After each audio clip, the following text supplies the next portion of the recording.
My name is David Warner Matheson, and for more than a decade, I've been researching the connections between the world's ancient myths and the stars and heavenly cycles. I've written a number of books, starting with the Matheson Corollary, in which I investigate connections between stars and ancient myths. But at the time of publication of the Matheson Corollary, I was still taking the Bible literally.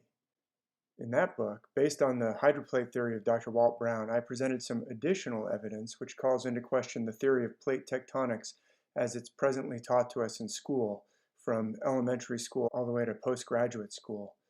Among the evidence which I discussed in that book is the fact that ancient monuments, including those on the island of Malta and in the Boyne Valley in Ireland, as well as the pyramids of ancient Egypt and the Sphinx of Giza and Stonehenge and many others around the globe, appear to have celestial alignments to significant stars, despite the fact that we're consistently told that plate tectonics causes the continents to drift by approximately 30 millimeters per year, or just over an inch per year, which means that the continents under these monuments would all have moved by many hundreds of feet in the ensuing millennia, but supposedly have somehow retained their precise alignments to the rising sun of the equinoxes and solstices and other important days in our annual cycle, as well as to specific stars. And that appears to cast grave doubt on the argument for ongoing continental drift. I believe I'm the first to have written about this category of evidence, that is, the category of the precise alignments of very ancient monuments around the globe. But in the 9 years since I wrote that book and started talking about it in numerous podcasts and blog posts, I've never been contacted by anyone who's interested in exploring this line of argument. That I should say, I've never been contacted by anyone within academia who studies plate tectonics as their profession. As I continued to pursue the evidence that the world's ancient myths were based on celestial metaphor, I discovered undeniable evidence that this assertion applies not only to the myths of ancient Egypt and ancient India and ancient Greece and ancient Mesopotamia and other cultures around the globe, but also to the stories in both the so-called Old and New Testaments of the Bible. And I had to go through a major paradigm shift in my own thinking because, as I said a minute ago, I was taking the Bible literally, but the evidence eventually became overwhelming. Between the publication of my first book in 2011 and my second book in 2014, I had to wrestle with the implications of that evidence, and I eventually changed my entire worldview. My book, The Undying Stars, is the first of my subsequent books which presents evidence that the stories of the Bible, from first to last, are based on the stars, in addition to the stories of the ancient myths, and that connects all the systems of ancient myth around the world. And in that book, I also explore some evidence regarding an ancient campaign to replace that ancient wisdom with a literalist interpretation of the scriptures, an ancient campaign in which the secret society of Sol Invictus Mithras plays a central role, along with the early leaders of the literalist Christian church within the Roman Empire, who can be shown to have had the sun at the center of the theology that they taught and imposed on others, and who continue to align their churches and cathedrals with the rising sun, and who designated the day of the sun as the Lord's Day, and replaced the ancient lunisolar calendar systems with one that was based almost exclusively on the sun. Since publishing The Undying Stars in 2014, I've published a number of other books exploring the abundant evidence that the world's ancient myths are based on a common worldwide system of celestial metaphor, including my series called Star Myths of the World, which so far includes Volume 1, looking at myths around the globe, Volume 2, looking specifically at Greek myths, Volume 3, looking at the star myths of the Bible, and Volume 4, looking at the Norse myths. I've also written some additional books exploring the connections between the myths and the stars, and by 2019 I'd learned so much more about the system of celestial metaphor underlying the world's myths that I went back and rewrote Volume 1 of the Star Myth series, expanding it from 482 pages to 912 pages and titling it The Ancient Worldwide System, Star Myths of the World, Volume 1, Second Edition. And this year, I published my most recent book, Myth and Trauma, exploring the overwhelming evidence that the ancient myths have as a central theme the recovery from what is today known as psychological trauma, which has become a focus for some of the most cutting-edge therapists and healers in the past few decades, but which can also be seen to be a central focus of even the most ancient myths known to us at this time, including myths from ancient Sumer and ancient Egypt and ancient India and the ancient Maya and other ancient cultures. Needless to say, although I've now published over 5,000 pages detailing the overwhelming evidence that the world's ancient myths from around the world, including the stories in the Bible, but also myths from every inhabited continent and island on our earth, are based on a common system of celestial metaphor, I have yet to be contacted by a single academic professor of mythology or comparative religion or even art history to inquire about the undeniable evidence that should be of tremendous interest to those who study these fields as their profession and teach upcoming generations about these subjects. During all this research, I've been led by the evidence, and I've been willing to change my worldview, including making a major change to my entire line of thinking about the way I view the Bible and ancient history when the evidence shows that my previous paradigm was untenable and in need of revision. And throughout that time, I've generally explained the heavenly cycles based on the conventional theories regarding the organization of the solar system and the Copernican and Keplerian from Johannes Kepler model of the Earth orbiting the Sun. But an intrepid and persistent reader in Western Australia and fellow surfer who goes by the nickname Peaker, which probably refers to catching waves near their peak, called my attention to the work of Simon Schack, who's presented an abundance of evidence which calls that Keplerian model, Kepler's model, into question, showing that the Copernican heliocentric arrangement may be fatally flawed, may be incorrect. Let me state right away that Simon Schack is not arguing for a flat Earth or even for a geocentric solar system.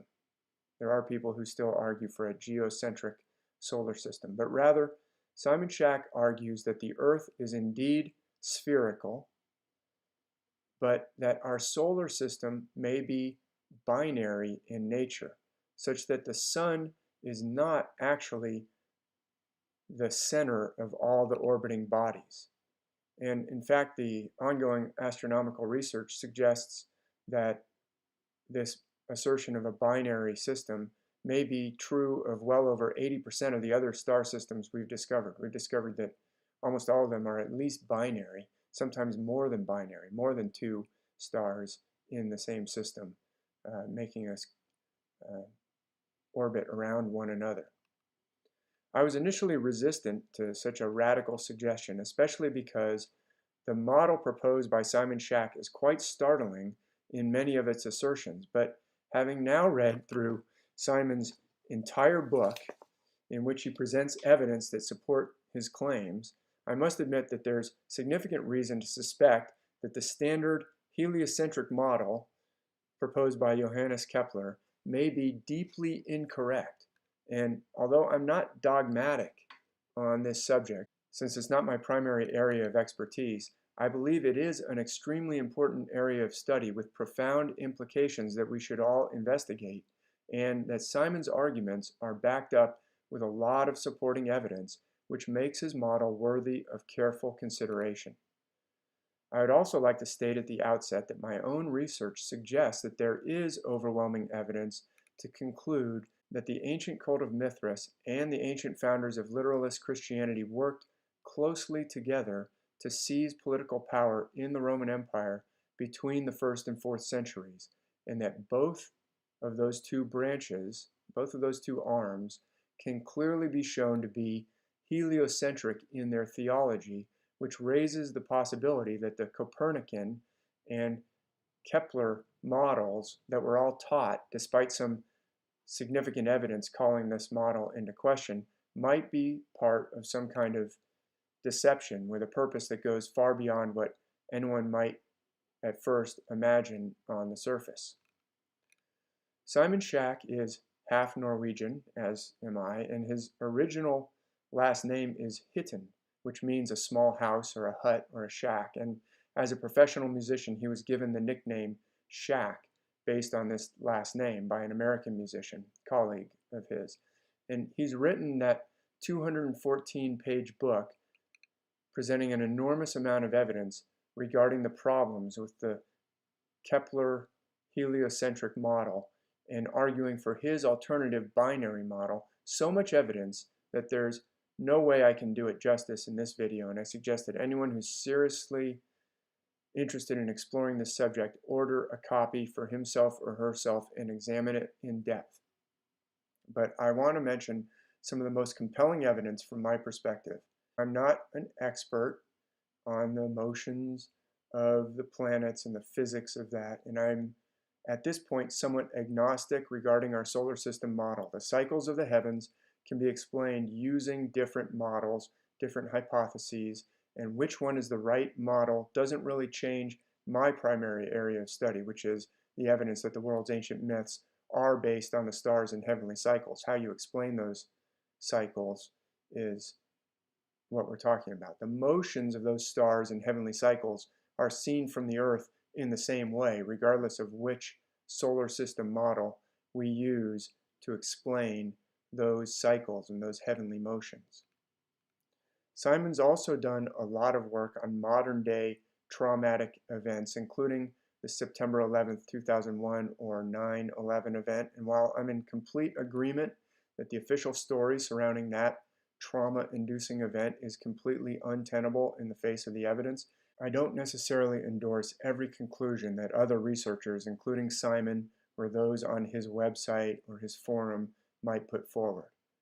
Like the evidence surrounding the model of our solar system, I believe there's abundant evidence which calls the conventional explanations into question and which demand additional examination by critical thinking citizens, because there's little doubt that we're being lied to, just as we're probably being misled about plate tectonics, and we're definitely being misled about the ongoing significance of the ancient secret society of Mithras and about the evidence that the world's myths are all actually connected by a common system of celestial metaphor.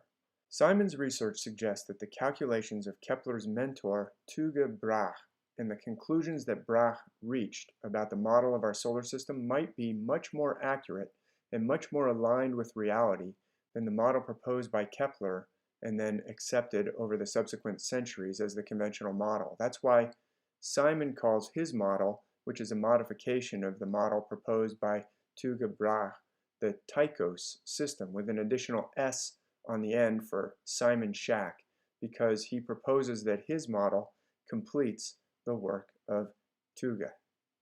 Tycho Brahe, of course, was born in a part of Scandinavia that's today part of southern Sweden, but which was at the time of Tycho's birth in 1546 a part of the Kingdom of Denmark. His original Danish name is Tycho Ottesen Brahe, and he lived from 1546 to 1601. Now, there's various videos in which English speakers from different countries, including professors, pronounce his name in different ways, such as Tycho Brahe or Tycho Brahe or Tycho Brahe, but I prefer to follow the pronunciation of the Danes themselves, who pronounce it like Tycho Brahe.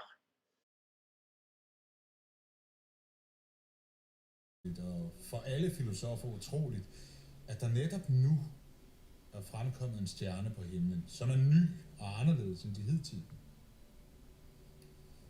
I en alder af 27 år har Tycho Brahe gjort en skelsættende astronomisk observation.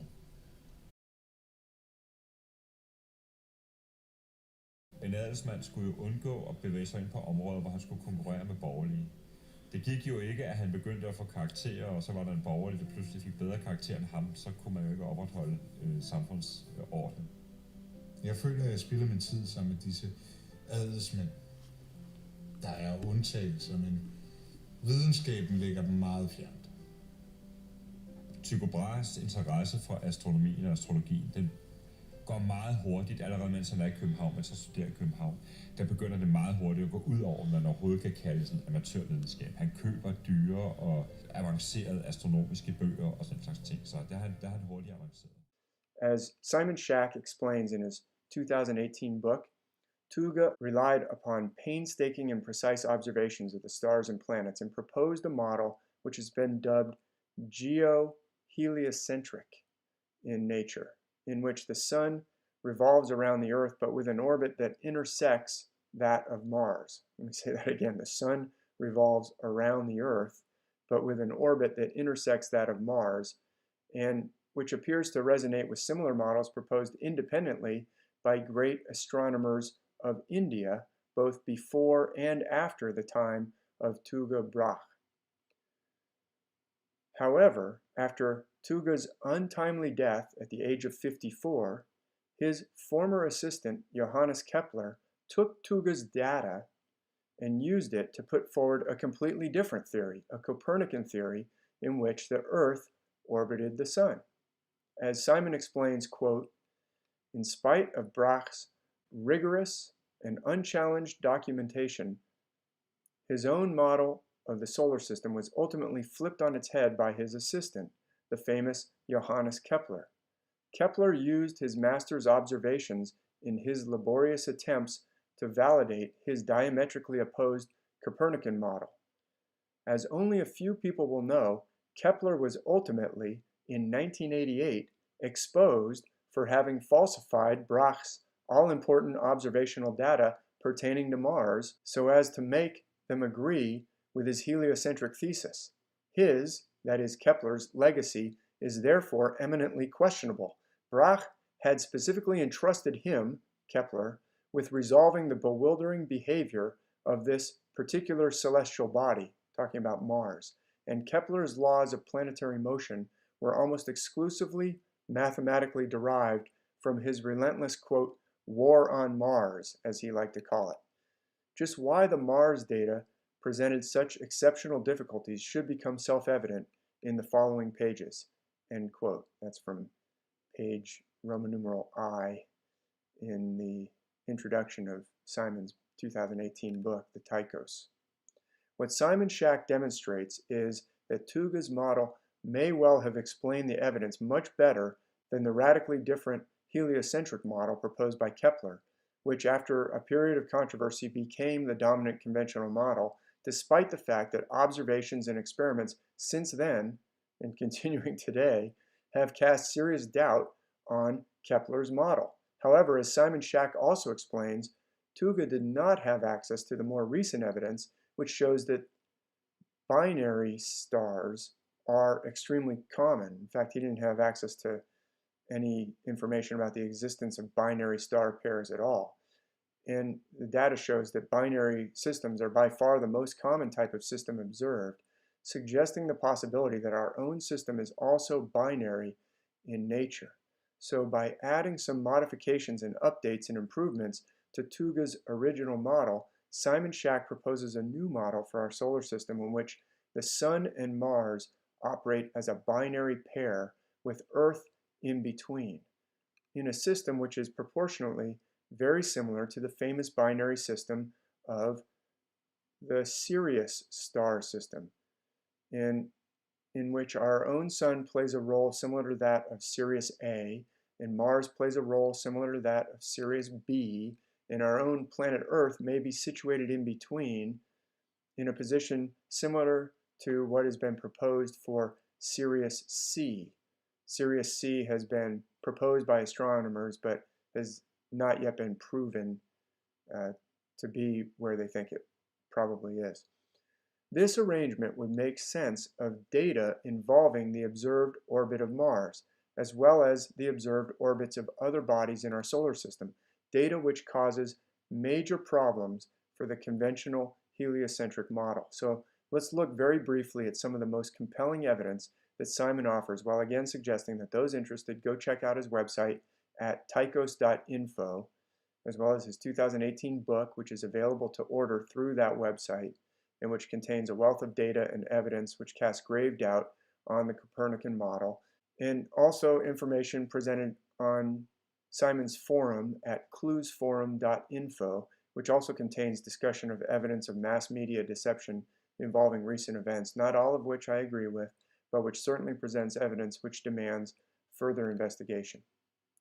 One logical starting point is an investigation of the observed motions of the planet Mars, which gave Kepler so much trouble and which are extremely difficult to fit into the conventional Keplerian model of the solar system, with the Sun at the center of concentric orbits of all the planets, starting with Mercury, then Venus, then Earth, then Mars, then Jupiter, then Saturn, and so on.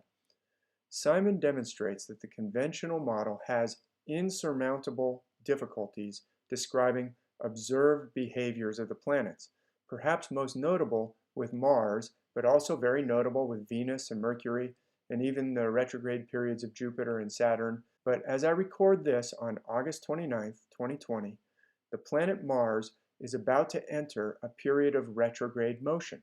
A planet is said to be retrograde when its progress against the background of stars from one night to the next moves from east to west against the backdrop of stars, rather than towards the east, the way we're used to seeing heavenly bodies progress each night most of the time.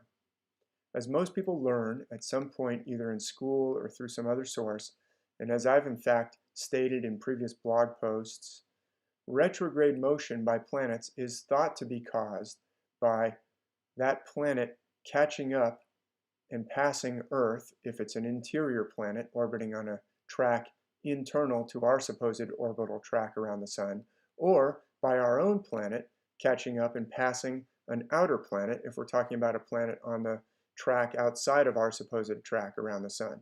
In other words, if we pass Mars on our track, Mars will seem for a time to go backwards versus the direction we're used to seeing it crossing the sky from one night to the next. Just like if you're in a car on the freeway and all the cars are going the same direction as you, they'll seem to be going from behind you to forward, but if you pass one of them, it'll look from your perspective like that car is going the other direction, from forwards to backwards, because you're passing them.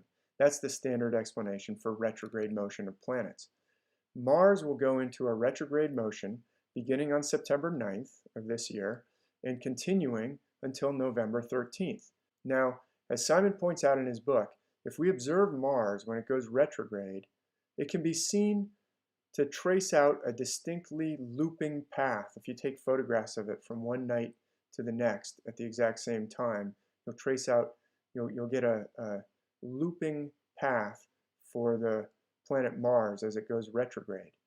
This in and of itself is difficult to explain with the conventional model of Earth overtaking Mars on this supposed inside track around the Sun. As Simon writes, quote, "Under Copernican theory, it is simply unfathomable why Mars, whose orbital inclination vis-a-vis Earth's orbit is said to be only 1.85 degrees, would possibly trace such pronounced and steeply inclined teardrop loops whenever Earth overtakes Mars on its inner lane. Those retrograde loops are thought to be illusory, caused by Earth's superior orbital speed with respect to Mars's orbital speed. However, mere orbital speed differential fails to explain why Mars would perform such peculiar teardrop-shaped loops. We should expect Mars to just reverse and resume direction in a straight line, or at the most, to trace only a very slight Z or S-shaped pattern. This because Mars's orbital inclination in relation to Earth's orbit is reckoned to be no more than 1.85 degrees, as indicated in the Mars fact sheet by Dr. David R. Williams of NASA, published December 23, 2016, end quote. That's from page 31 of Simon's book. You wouldn't expect a car that you pass on the freeway to make a teardrop-shaped loop, even if the car is slightly larger than yours, like a truck, or smaller than yours, like a small sports car. It still doesn't make a teardrop-shaped loop from your perspective, no matter how much faster you pass it. Even more troubling, Simon also shows that Mars can be observed to align with certain stars, just like all the planets can be observed to align with certain stars, and the periods of those alignments cause serious problems for the Copernican system. He shows the alignment of Mars with a star in Capricorn, Delta Capricorni, and then aligning again 546 days later, or approximately 1.5 Earth years later, when Earth is supposedly on the completely opposite side of the solar system, hundreds of thousands of miles from its previous alignment with Delta Capricorni. Note that this alignment after 1.5 Earth years is extremely difficult to explain using the Copernican model, in which Earth is supposedly all the way on the opposite side of the Sun, because after a year plus a half a year, we'd be on the opposite side of our orbital track. How could Mars line up like a rifle with the same star if we're now on the completely opposite side of the solar system? You can see that these two lines supposedly line up with the same stars. It's like a rifle going between Earth and Mars and pointing to the same star, even though Earth and Mars are now 200 million miles offset. Those two rifles are not going to point to the same star. But as this animation from the Tychos computer simulation, known as the Tychosium, which was programmed by the brilliant Swedish IT professional Patrick Holmqvist in connection with Simon Schach and using accurate celestial and planetary data. This Tychosium simulation shows how this realignment after 546 days with the same star is actually predicted by the Tychos model and explained by the Tychos model of the solar system, in which the Sun and Mars are performing a dance similar to other binary systems that we can observe in the universe around us. Simon and Patrick have made this Tychos model planetarium available for free on the web, so you can go examine it for yourself. Note that you can change the perspective, you can speed it up and slow it down, you can even reverse it. And one of the most helpful features is this trace feature. I found that you want to uncheck this box here, and then you can trace the motion of Mars, for example, or Venus, or even Jupiter and Saturn, and also Halley's Comet. Let's just note before going on that the ancient Norse were a seafaring culture who did tremendous feats of ocean navigation, and that this may well have something to do with the ongoing fascination with the stars and heavenly cycles exhibited by the descendants of that ancient culture with origins in the Scandinavian lands and shores, including Simon Schach and Patrick Holmqvist, and of course Tycho Brahe. But to return to the important evidence that calls into question the conventional Copernican or Kepler heliocentric model, this alignment of a planet with a specific star is known as a sidereal alignment, and the period in between two such sidereal alignments is known as an empirical sidereal interval, or an ESI. As Simon Schach explains in his book, Mars will align again with a given star approximately every 707.5 days. But at times, it will realign with the same star in only 543 days.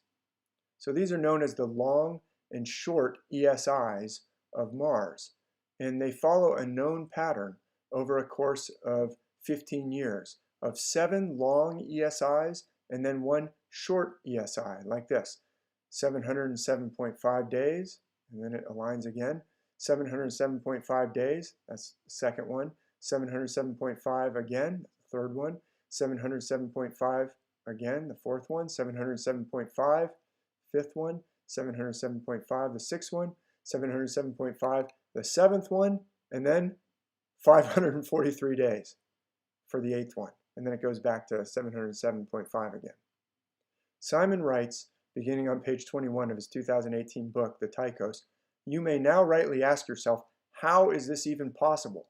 How can Mars realign with the same star, as seen from Earth, in two wholly different time periods, 707.5 and 543 days?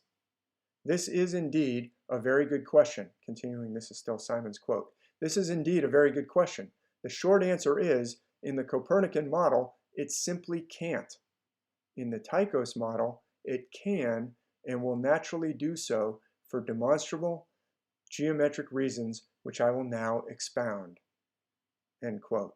And skipping down, quote, as mentioned earlier, Tycho Brahe's boldest contention was undoubtedly that the orbits of Mars and the Sun interact. Back then, Tycho's opponents would jeer, absurd, preposterous, sooner or later Mars and the Sun must collide. Today, their ways may perhaps be excused, for back in those days no one was aware of the very existence of binary systems. And skipping down a little further, still quoting, the oddly shaped teardrop loops that Mars performs as it passes closest to Earth are understandably a most difficult thing for the human mind to process. They are caused by the spirographic pattern of orbits in the shape of circles, and not ellipses or any other irregular shape, as they move in relation with one another. The orbits are circles. Breaking in for a moment. The orbits are circles, but the line that we would see would not be a circle. Continuing with the quote. The line it draws is not circular, but Mars is only ever moving in a circle whose center is itself moving in a circle. Once you overcome this cognitive hurdle, you will soon realize that it is nothing but a natural geometric consequence of a body revolving in uniform circular motion around another revolving body, the two of them remaining at all times magnetically attached. In fact, the Sun and Mars exhibit unequivocal evidence of being an interlocked binary pair. End quote. Interrupting for a moment, Simon elsewhere gives a metaphor of attaching a small light to the spokes of a bicycle wheel. If the wheel is spun in one place without the axle moving anywhere, then the light will of course make a circle to the observer. But if the bicycle is pedaled down the street, that light will trace out the same kind of trochoidal patterns that we find in our solar system. Continuing with Simon's quote and skipping down a little further, we may thus envision just why it has been nigh impossible throughout the ages for any observational astronomer to detect this harmonious 2-to-1 binary dance of the Sun and Mars, since Mars never returns to the same place within a 2-year period. And skipping down a little bit more, the motions of Mars posed the greatest difficulties to the astronomers of yore, Tycho included, who wrote, quote, it is evident that there is another inequality arising from the solar eccentricity which insinuates itself into the apparent motions of the planets, and is more perceptible in the case of Mars because his orbit is much smaller than those of Jupiter and Saturn. End quote. And continuing with Simon's explanation, Mars has been the single most problematic body of observational astronomy, and the reasons for this should become clear as we go along. All over the literature, you may find statements hinting at the uniqueness of Mars's cosmic behavior in comments like, quote, among the planets, Mars is a maverick, wandering off from the different epicycle model more than most of the other planets, end quote, from The Ballet of the Planets by Donald Benson, 2012. And continuing with Simon's explanation, quote, of course, in the Tychos model, one may easily imagine why Mars is a maverick of sorts, for the simple reason that it is the binary companion of the Sun.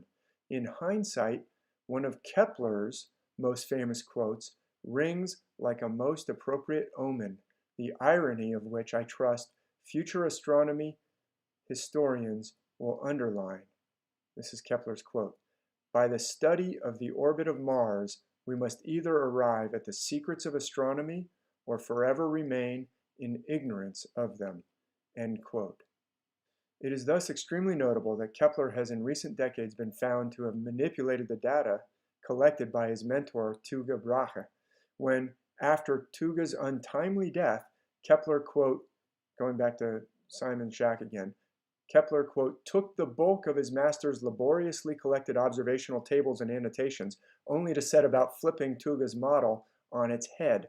Professor Donohue's description of how Kepler fudged his all-important Mars computations, molding them so as to make them fit with the core tenets of his thesis, makes for a most compelling read. Kepler's Fabricated Figures Covering Up the Mess in the New Astronomy by W.H. Donahue in the Journal for the History of Astronomy, Volume 19, Number 4, and beginning on page 217, end quote. And that whole passage is found on page 20 of Simon's book, The Tychos. Simon also quotes a New York Times review of Professor Donahue's discovery of Kepler's falsification. Here's what the New York Times wrote, quote, "Done in 1609, Kepler's fakery is one of the earliest known examples of the use of false data by a giant of modern science. Donahue, a science historian, turned up the falsified data while translating Kepler's master work, Astronomia Nova, or The New Astronomy, into English," end quote. That's from the New York Times of January 23rd, 1990. Now, let's try and understand why Mars exhibits this pattern of two different ESI periods, 7 long ones in a row, followed by a short one. The reason is very simple once we understand this looping trochoidal motion proposed by the Tychos model of Simon Schach, based on Tycho Brahe's original models. Mars makes a retrograde loop in 7 of its returns to the same alignment between Earth and a given star. But after 7, it will actually align with that star right after completing a retrograde loop, and then make its return to alignment with that star from the point of view of Earth just prior to its next retrograde loop, thus creating that one short ESI. In other words, it comes back without a retrograde loop in between. We can clearly observe this in the Tychosium planetarium that Simon and Patrick have made available to us on the web. Watch.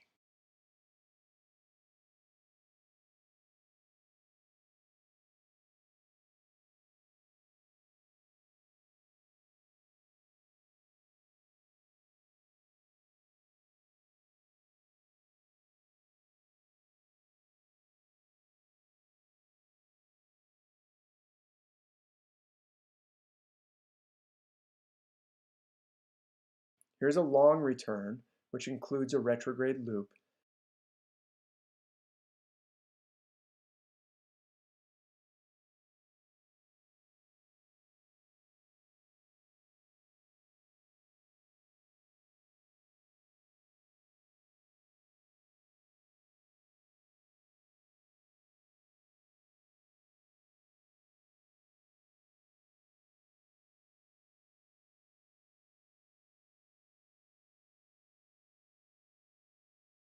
And here's another long return, which includes a retrograde loop.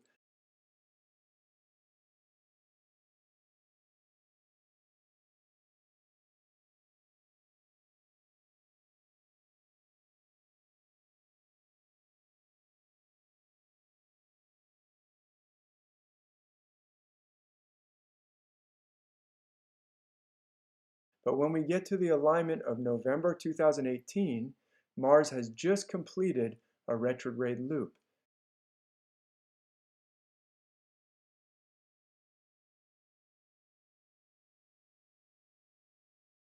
And it will now come back to the same alignment with no retrograde loop in the middle, thus creating a short ESI.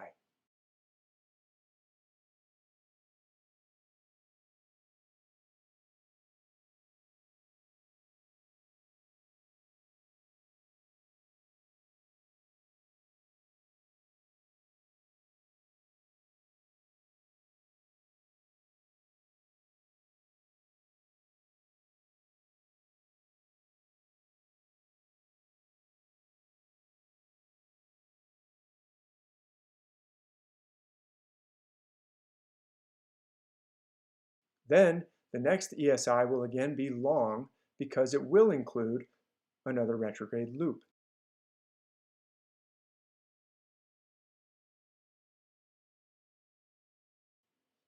Please note, as Simon Schach points out in his book, that the pattern of long and short ESIs for Mars was known to the ancient Maya and ancient Central American civilizations who were superlative astronomers and appear to have understood the motions and cyclical ratios that Simon describes in his book, a fact I'll return to in just a moment. But let's just meditate on what we've just observed. There's basically no way that the conventional Copernican model can explain the teardrop-shaped retrograde loops performed by Mars, and there's absolutely no way the conventional heliocentric model can explain these 7 long plus 1 short ESI intervals for the planet Mars to realign with a specific star, unless they want to argue that somehow Mars and or the Earth somehow speed up and slow down periodically for no reason every 15 years or so. Not every year, but just every 15 years. They just orbit nicely for 15 years, and then one of them either speeds up or slows down, or both, all by themselves. You might imagine a cannonball that flies for several miles and then for no reason just speeds up for a little ways and then slows back down to its original speed again. So it goes, 15 miles and then it speeds up and then it slows back down to the original speed for the next 15 miles. But the Tychos model proposed by Simon Schach, based on the exacting observation and best analysis that Tycho Brahe could put forward, explains this baffling evidence quite elegantly.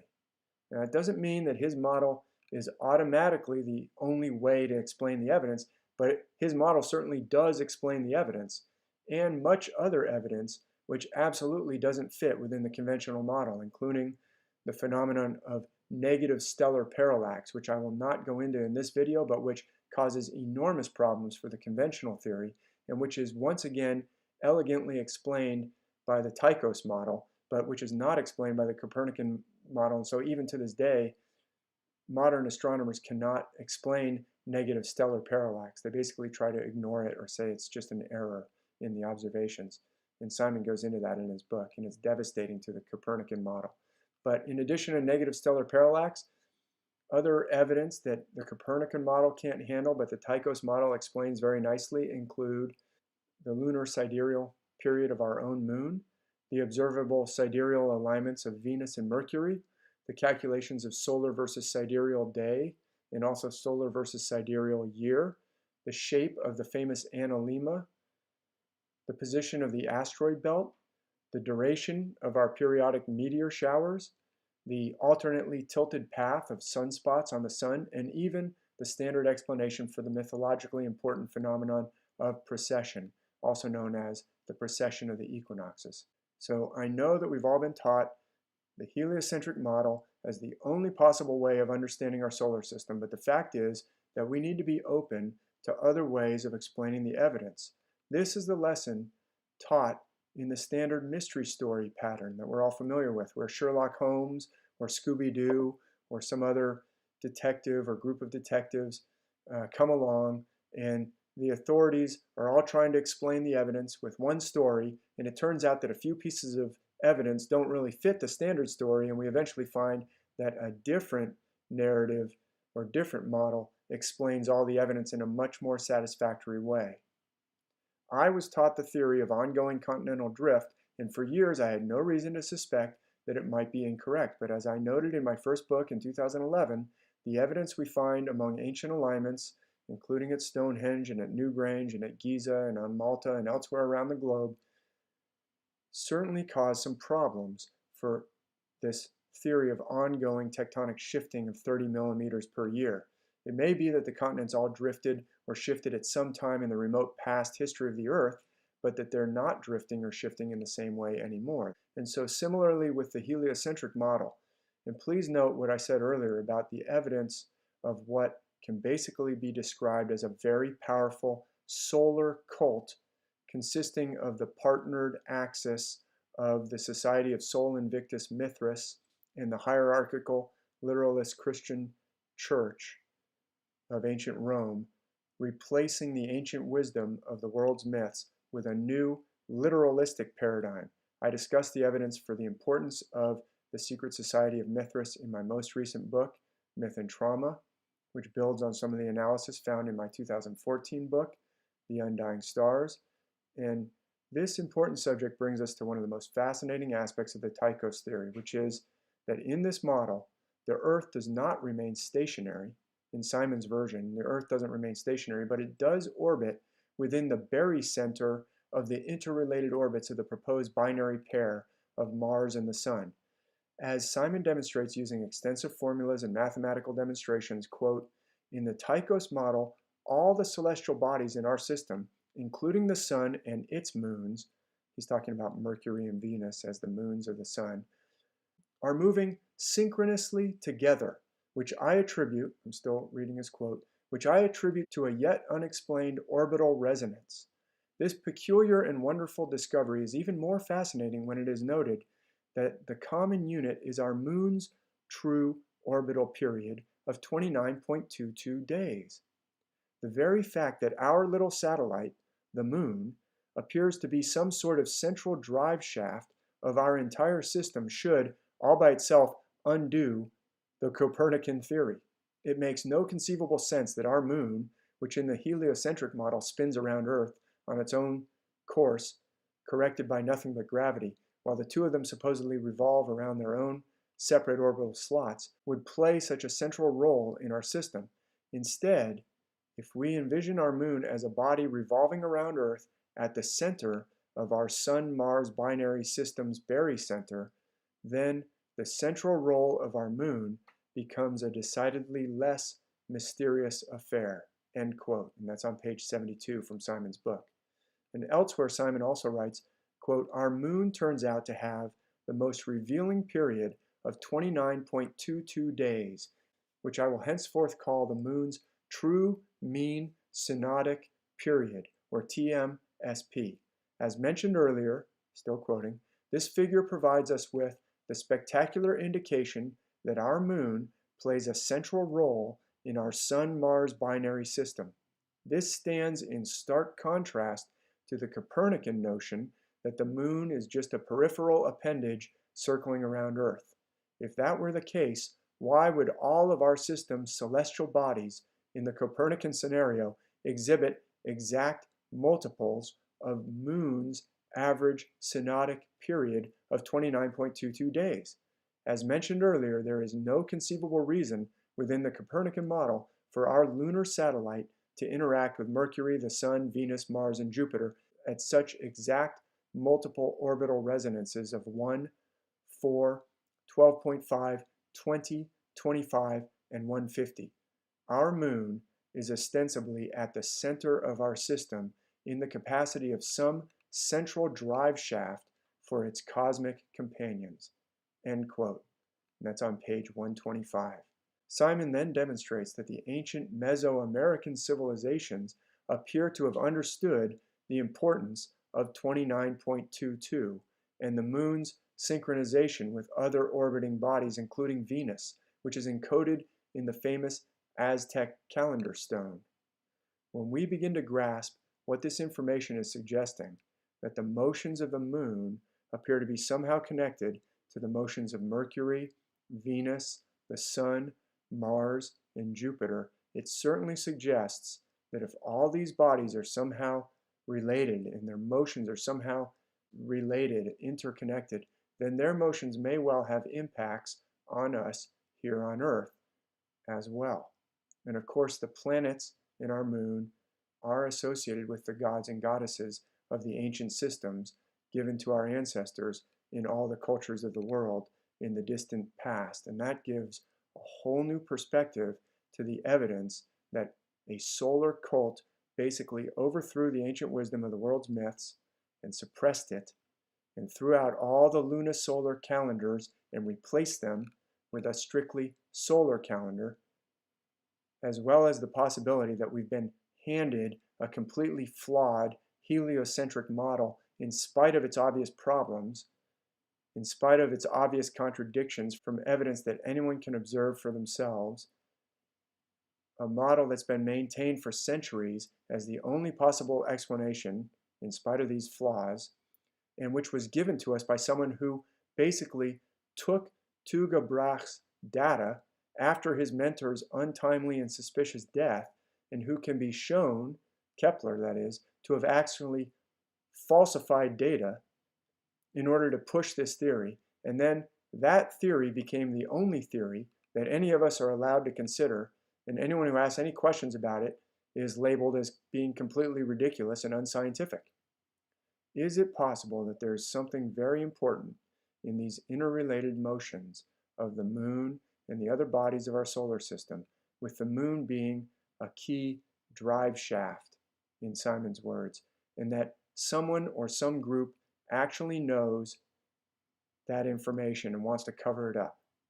And I'd like to acknowledge that a completely different researcher who has corresponded with me for years but who wishes to remain anonymous, whose name is Z, also has arrived at this conclusion independently of Simon Shack, that the moon's cycles are of tremendous importance and that the abandonment of the ancient lunisolar ways of reckoning and their replacement with a strictly solar calendar may have been done for potentially nefarious reasons and represents a grave loss to humanity. Now, there's much more to Simon Shack's Tychos model, which deserves to be studied in his original text, the Tychos book, and at his website, tychos.info. And I will reiterate that my own research about the overwhelming evidence of a connection between the ancient myths and the constellations and heavenly bodies and cycles that we observe from Earth isn't really changed one way or another by the correct explanation of what's causing those cycles. We can explain the motions of the constellations and the planets and the sun with various different proposed models. But all those models have to explain what we see in the heavens. And the myths can be shown to be based on what we see in the heavens, whether what we see is the product of a heliocentric model, or of a binary Tychos model, or even of a flat Earth model with a rotating series of interlocking crystal spheres, which of course I do not believe, because as I've said many times, we can find abundant evidence that we're not living on a flat Earth. But even if we were, that wouldn't change the connection between the myths and the stars that we see. I hope that this video will be positive in your life in some way. There's no doubt that we have been lied to about many things about humanity's ancient history, and also about traumatic events in recent history. But remember, the truth is up there, and I am convinced that the truth will prevail. Thank you for watching.